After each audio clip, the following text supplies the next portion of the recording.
दिनै दुलाराय बर' फरायसा आफादनि गाहाय मावख' बड'फा हाउसआव जों मोनसे खौरां मेल लानाय जादों। आंजोंनो दङ दुलाराय बर' फरायसा आफादनि लोगो हारिमु नेहाथारि बुदिराम बसुमतारी बिथां, मावख' नेहाथारि नितु बर' मानगोनां बिथां।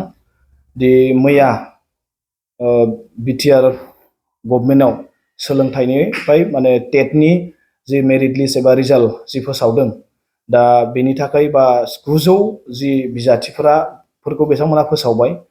दा बेनि थाखाय जोङो बिटिआर गभर्नमेन्टखौ दुलाराय बर' फरायसा आफादनिफ्राय जों साबायखर बावदों। नाथाय बेजों लोगोसे जोंनाव गोबां बिजाथिफोरनिफ्राय मोनसे अभियोग फैदों दि सोरनिबा नामा डाबल जानाय बा सोरनिबा एप्लिकेसन नाम्बारा गोरोबै आरो माखासे मार्क्सखौ लानानै गोबां बिजाथिफ्रा अभियोग खालामदों। दा बेखायनो जों बिटिआर गभर्नमेन्टखौ जों खावलायगोन, सोलोंथाइ डिपार्टमेन्टखौ जों खावलायगोन, जुदि बेबायदि माखासे खिलिमिलि जामारदोंब्ला बेखौ बिटिआर गभर्नमेन्टआ मोजाङै नायफामनांगौ, मोजाङै बिथांमोना नायनांगौ आरो बेखौ खनसेबाव बिथांमोना बेखौ नायफिनजोबनाया मोजां। मानोना जों रावबो फरायसाफोरखौ बा रावबो बिजाथिफोरखौ जि जेनुइन मोननांगौ जाखिनि मेरिटआव फैनो गोनां बिजाथिफोर थालांनायखौ जों दुलाराय बर' फरायसाफोरा माब्लाबाबो जों लुगैया। आरो बेबायदि मेरिटआव फैनो गोनां बिजाथिफोरनि थाखाय दुलाराय बर' फरायसा आफादा जों जेब्लाबो खामानि मावगोन। दा बेखायनो जोंनाव जेसेबांखिनि अभियोग फैदों, दा बेखौ लानानै जोङो दिनै जोङो बुंबाय। दा बेजों लोगोसे गोबां माखासे अभियोगफोर दंबावो, जों बेनि डाटाखौ जोङो बुथुमबाय थादों आरो बेखौ लानानै जोङो बावैसो समनि गेजेराव बिटिआरनि चिफ मानगोनां बिथांजों जोङो सावरायगोन आरो बेफोर माखासे जेंनाफोरखौ बोस्रांनांगौनि थाखाय राहा लामाखौ जों लागोन। दुलाराय बर' फरायसा आफादा जों जेब्लाबो सोलोंथाइखौ लानानै जों खामानि मावबाय थादों आरो जों इयुनावबो मावलांबाय थागोन। दा बेखायनो गोबां भेकेन्ट पस्ट दङ आरो गोबां फोरोंगिरि गैयै फरायसालिफोर दङ।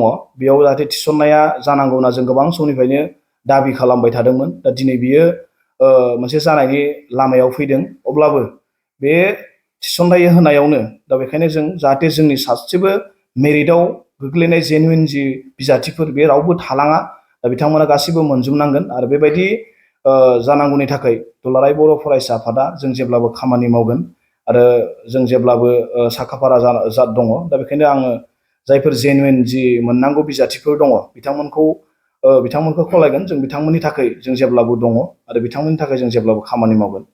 गोजोन्थों। बेखौनो जोङो दुलाराय बर' फरायसा आफादनिफ्राय जों दाख्लैबावै थांनाय 8 आगस्टआवबो जों रायज्लायनायावबो जों बुंदों, गोबां माखासे फरायसालिफोराव भेकेन्ट पस्ट दङ बर' मिडियामाव, जाखिनि दिनै जि होदों बियो थोजासे नङा, आरोबाव गोबां नांबावगौ।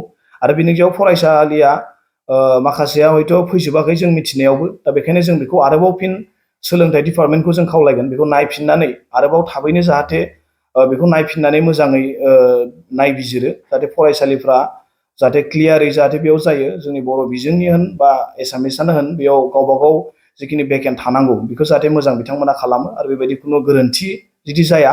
आरो गोबां फरायसालिफ्राव दिनै फोरोंगिरि गैयै दंबावो आरो बैफोरावबो जाहाथे थिसनबावनो थाखाय थाबैनो सरकारा बिनि थाखाय राहाखौ लायो। जों बेखौ दुलाराय बर' फरायसा आफादनिफ्राय जों जेब्लाबो खावलायगोन।